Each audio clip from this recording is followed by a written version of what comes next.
Il y a un endroit dans le ciel où les règles s'arrêtent de fonctionner. Pas une image, pas une exagération. Un endroit réel, mesuré, photographié, publié dans des revues scientifiques sérieuses où quelque chose existe alors que, selon nos équations, ça ne devrait tout simplement pas. Laissez-moi vous dire ça autrement. Imaginez que vous preniez une règle, que vous mesuriez un mur et que le mur vous réponde « Non, en fait, je suis 3 fois plus grand que ce que ta règle peut accepter ».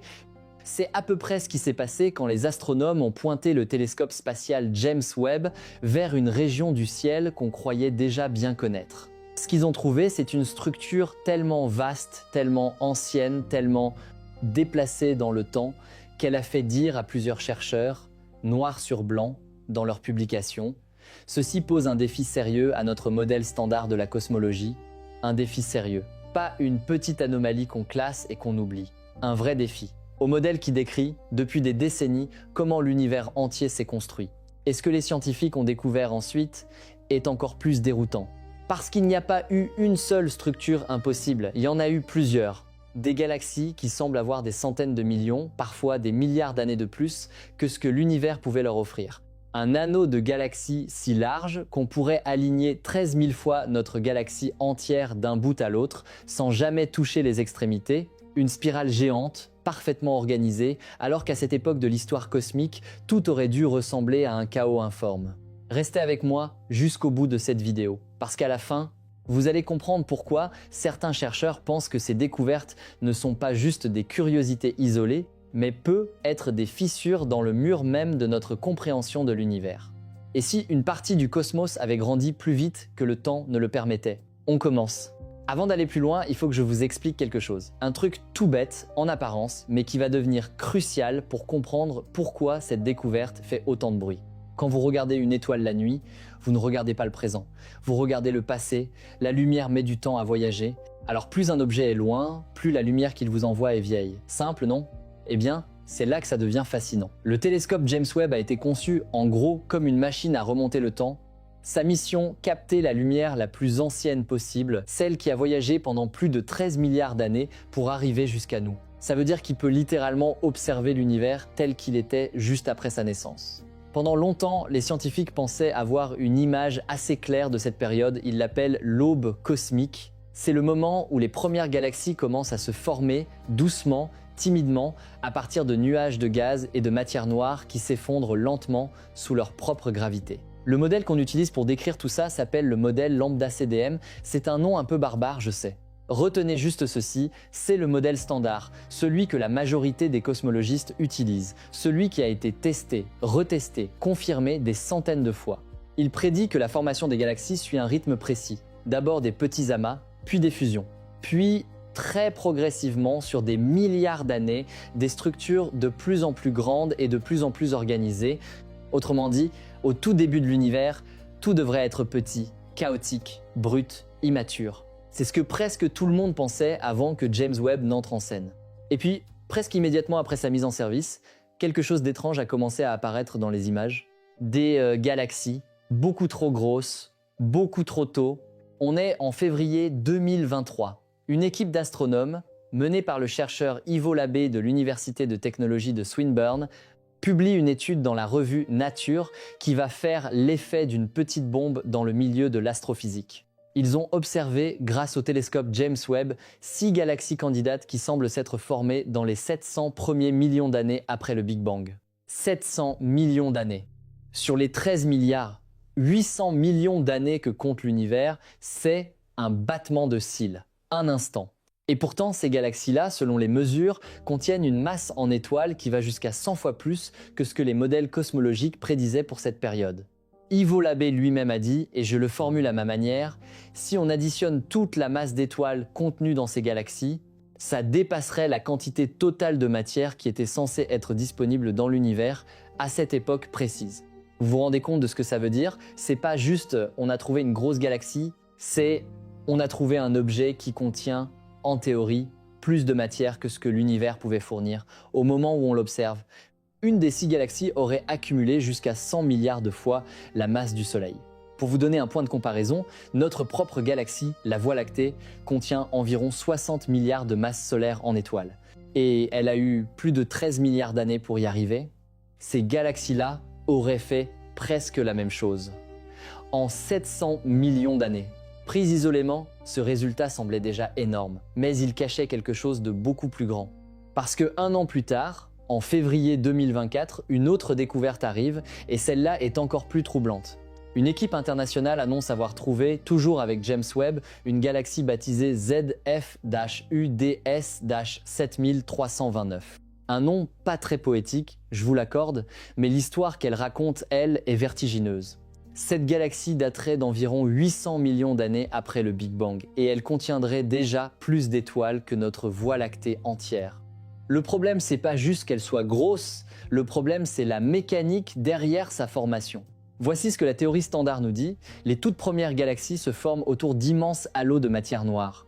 La matière noire, cette substance invisible qu'on ne détecte que par ses effets gravitationnels, agit comme une sorte d'échafaudage cosmique. Elle attire la matière normale, le gaz, la poussière, et permet aux étoiles de se former et de s'organiser en structures cohérentes.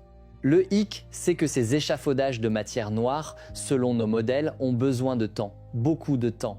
Ils doivent grandir, fusionner, se stabiliser. Et à 800 millions d'années après le Big Bang, ce processus n'aurait tout simplement pas eu le temps de produire une structure assez massive pour porter une galaxie de cette taille. Claudia Lagos, une des chercheuses de cette étude, l'a formulé ainsi, et je reformule ici avec mes mots, avoir des galaxies aussi massives, aussitôt, pose un défi sérieux à notre modèle standard de la cosmologie, parce que les structures massives de matière noire censées les soutenir n'ont pas eu le temps de se former à cette période.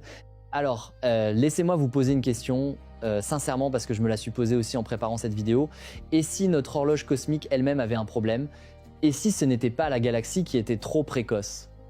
Mais notre calcul du temps qui était faux, c'est une hypothèse parmi d'autres, gardez-la en tête, on va y revenir. Mais restons sur les faits pour l'instant parce que le puzzle continue de s'assembler. Ces galaxies trop grosses, trop tôt, ne sont pas les seules pièces étranges de ce tableau.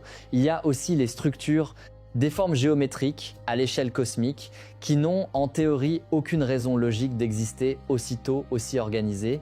Prenons ce qu'on appelle familièrement le Grand Anneau, un immense arrangement circulaire de galaxies découvert et confirmé grâce à des analyses combinant plusieurs relevés, dont des données appuyées par des observations spatiales. Sa taille estimée, environ 1,3 milliard d'années-lumière de diamètre. 1,3 milliard d'années-lumière de diamètre. Pour vous donner une idée, notre galaxie, la Voie lactée, mesure environ 100 000 années-lumière de diamètre. Si on faisait le rapport, cet anneau serait environ 13 000 fois plus large que notre galaxie entière. Selon le modèle cosmologique standard, il existe une limite théorique à la taille des structures qui peuvent se former de manière cohérente dans l'univers observable à cause de la façon dont la matière s'est distribuée dans les tout premiers instants après le Big Bang. Cette limite, certains chercheurs l'estiment autour de temps, ou parfois plus. Un anneau d'1,3 milliard d'années-lumière dépasserait cette limite théorique. Alors, oui, je dois être honnête avec vous ici, l'existence, la nature exacte et même la réalité physique de cette structure en tant qu'anneau, véritable plutôt qu'un simple alignement statistique de galaxies vu depuis notre point d'observation, fait encore débat dans la communauté scientifique. Certains chercheurs pensent qu'il s'agit d'un authentique agencement physique. D'autres pensent qu'il pourrait s'agir d'un effet de perspective, une coïncidence d'alignement qui, vue sous un autre angle, n'aurait plus rien d'extraordinaire. Et ça, c'est important de le dire parce que je ne veux pas vous vendre un mystère à moitié inventé. Cette prudence scientifique fait partie de l'histoire elle-même. Mais voici ce qui rend la chose fascinante. Même en prenant l'hypothèse la plus prudente, la plus sceptique, on se retrouve quand même avec des observations de galaxies individuelles, confirmées, mesurées, publiées, qui, elles, ne souffrent d'aucune ambiguïté d'alignement. Elles sont bien là, bien réelles et bien trop précoces. Et lorsque les scientifiques ont assemblé ces données ensemble, une image inquiétante est apparue. Continuons à empiler les pièces du puzzle, parce qu'il y en a d'autres, et chacune ajoute une couche de tension à cette histoire. Deuxième élément, en 2025, une équipe dirigée par des chercheurs dont Temiya Nanayakara de l'Université de technologie de Swinburne annonce la découverte d'une galaxie surnommée le Grand Roux ou Big Wheel en anglais. Cette galaxie possède une structure spirale, une vraie spirale avec des bras bien définis, similaire à celle de notre propre Voie lactée. Le problème, elle existerait dans les 2 premiers milliards d'années de l'univers. Pourquoi c'est un problème? Parce que une structure spirale, c'est pas n'importe quoi, c'est une forme organisée, élégante, stable. Le genre de structure qui normalement met des milliards d'années à se former parce qu'elle nécessite que le disque de la galaxie tourne de façon régulière, sans être constamment perturbé par des collisions violentes avec d'autres galaxies. Or, dans le modèle standard, l'univers primitif est censé être un véritable champ de bataille cosmique. Des galaxies naines qui s'entrechoquent, fusionnent, se déchirent, se reforment, un chaos permanent.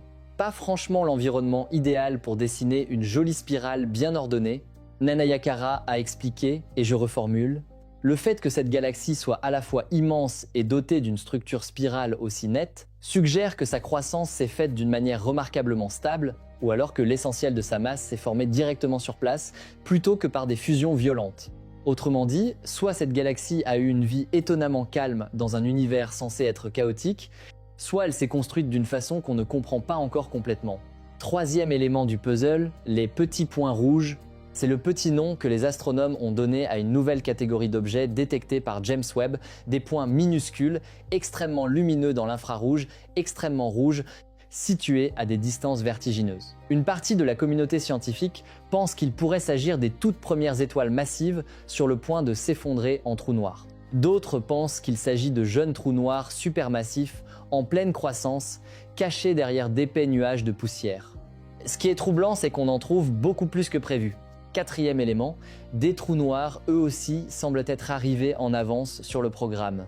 James Webb a détecté ce qui pourrait être un trou noir supermassif ayant fini de se former avant même que sa propre galaxie hôte ne soit pleinement constituée. Dans la logique classique, c'est plutôt l'inverse, la galaxie grandit et le trou noir en son centre grossit avec elle progressivement sur des milliards d'années. Là encore, l'ordre semble inversé. Le trou noir arrive avant que la maison ne soit construite. Vous voyez le motif qui se dessine? C'est pas un cas isolé, c'est pas une anomalie qu'on peut ranger dans un coin et oublier, c'est une accumulation, des galaxies trop massives, des structures trop grandes, des spirales trop organisées, des trous noirs trop précoces. Chaque élément, pris seul, pourrait être une coïncidence statistique, une erreur de mesure, un cas limite. Mais tous ensemble, alors voici où on en est à ce stade de l'histoire. Et c'est le moment où je dois vous donner une explication tout en étant honnête sur ses limites. La première réaction de la communauté scientifique face à cette avalanche de galaxies impossibles n'a pas été de dire « la physique est cassée, tout reconstruire depuis le début ». Non. La première réaction a été plus prudente, plus méthodique. Les scientifiques ont commencé à chercher des explications plus simples. Et l'une des explications les plus sérieuses concerne la lumière des trous noirs. Voici l'idée. Quand un trou noir supermassif dévore de la matière, le gaz et la poussière qui tombent dedans s'échauffent énormément avant de disparaître et ils émettent une lumière extrêmement intense.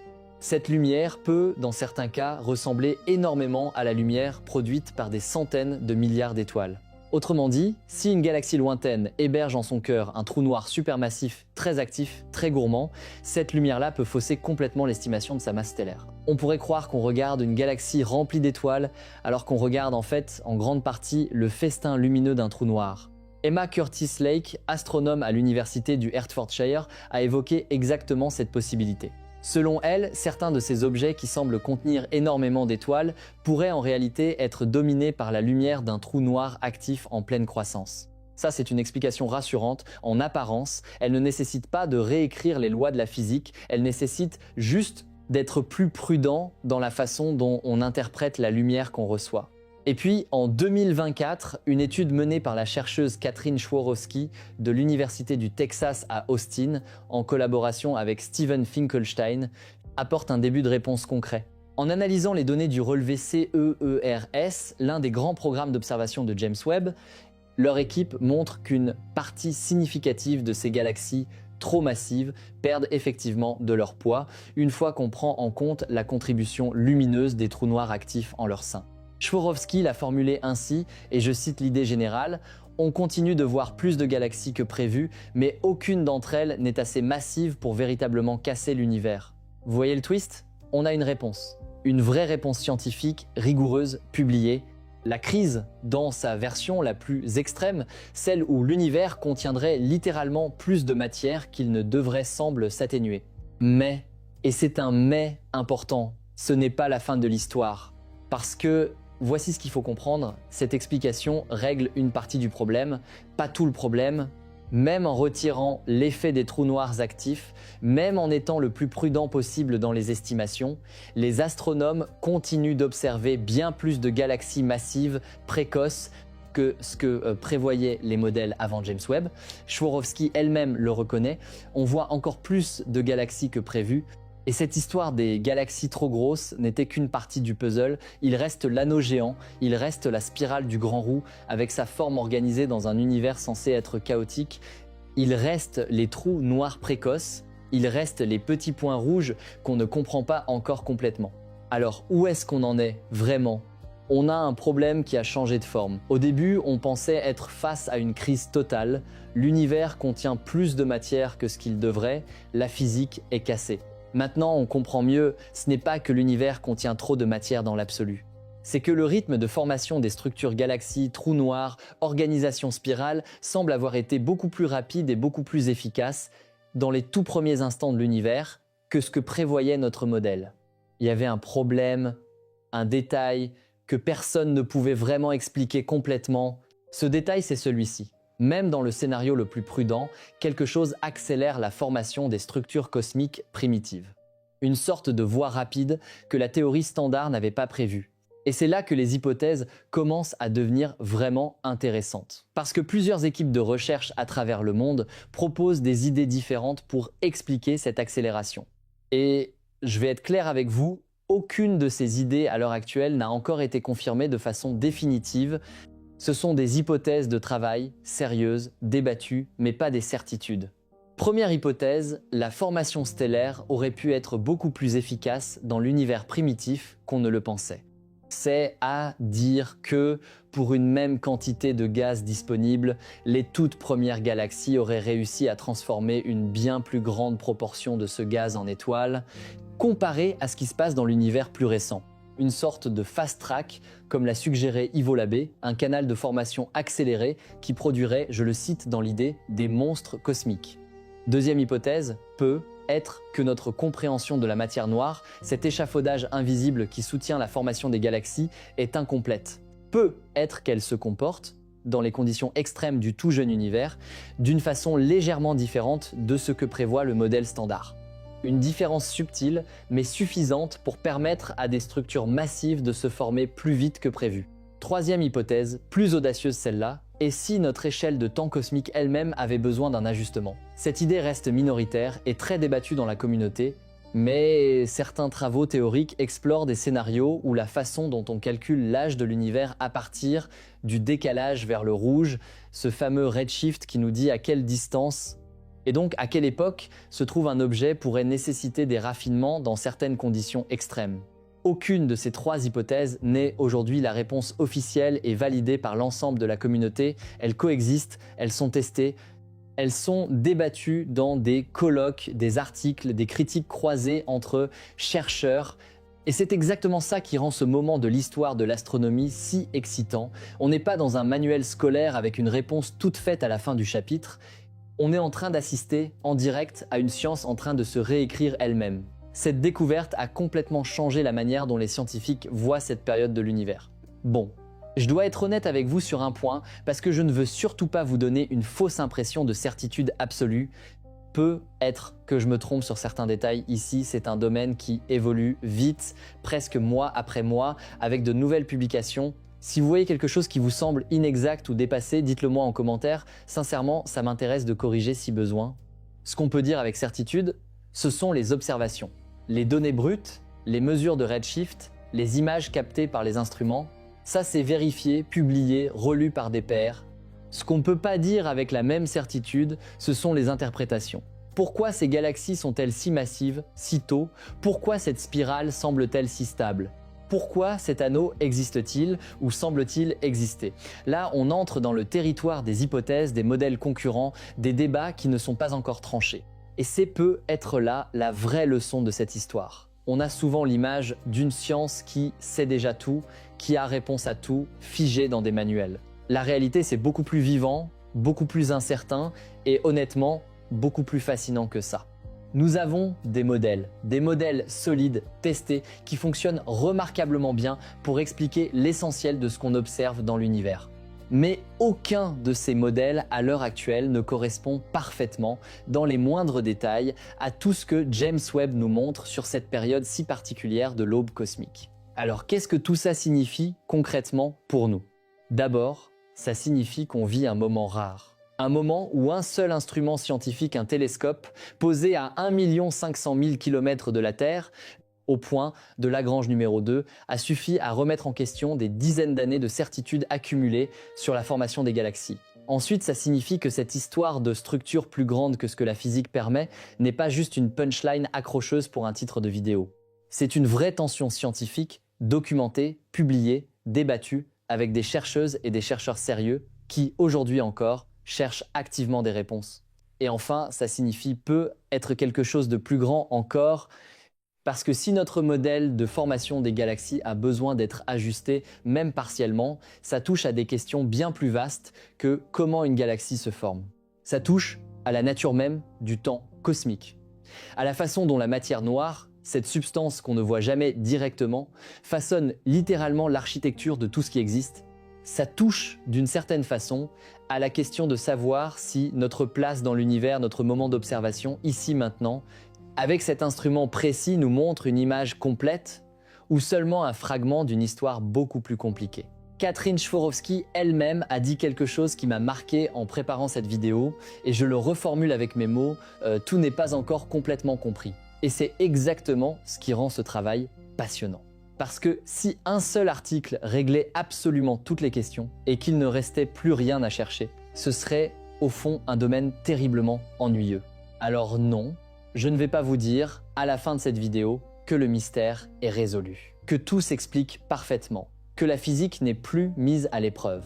Ce serait vous mentir. Et honnêtement, je pense que la vérité ici est bien plus intéressante que le faux confort d'une réponse toute propre et refermée. Ce qu'on sait, c'est ceci. Quelque part, à plus de 13 milliards d'années-lumière de nous, dans une région du ciel qu'on croyait déjà comprendre, il existe des galaxies qui ont grandi trop vite. Des structures qui semblent trop organisées pour leur âge. Peut être un anneau ou peut être une simple illusion de perspective, mais une illusion suffisamment troublante pour mériter d'être étudiée sérieusement. Ce qu'on ne sait pas encore, c'est pourquoi. Est-ce que l'univers primitif fabriquait des étoiles avec une efficacité qu'on n'avait jamais imaginée? Est-ce que la matière noire, cet architecte invisible de tout ce qui existe, se comporte différemment dans les conditions extrêmes du tout jeune cosmos? Ou est-ce que, quelque part, une pièce plus fondamentale encore de notre compréhension du temps et de l'espace mérite d'être repensée? Peut être qu'aucune de ces explications, prises seule, n'est la bonne. Peut être que la vérité est un mélange des trois, peut être qu'elle est complètement différente et qu'un jeune chercheur, quelque part dans le monde, en ce moment même, est en train d'écrire l'article qui va tout changer. C'est ça, la beauté de ce moment précis de l'histoire des sciences. On n'est pas en train de lire la dernière page d'un livre déjà terminé. On est en train de regarder en direct quelqu'un écrire un chapitre dont personne ne connaît encore la fin. Peut être que ce mystère n'est pas une exception isolée dans notre compréhension de l'univers. Peut être que c'est une clé qu'on n'a pas encore fini de tourner, mais qui, une fois tournée complètement, pourrait ouvrir une porte vers une compréhension entièrement nouvelle de la façon dont tout, absolument tout ce qui existe autour de nous, a commencé. Si cette vidéo vous a fait ressentir, même un instant, ce petit vertige qu'on ressent quand l'univers nous échappe un peu, dites-le moi en commentaire. Et si vous voulez qu'on aille encore plus loin, qu'on explore par exemple ce qui se cache derrière ces fameux petits points rouges, ou ce qu'il en est vraiment de cet anneau géant et du débat qui l'entoure, faites-le moi savoir, parce que cette histoire, je crois bien, elle est loin d'être terminée.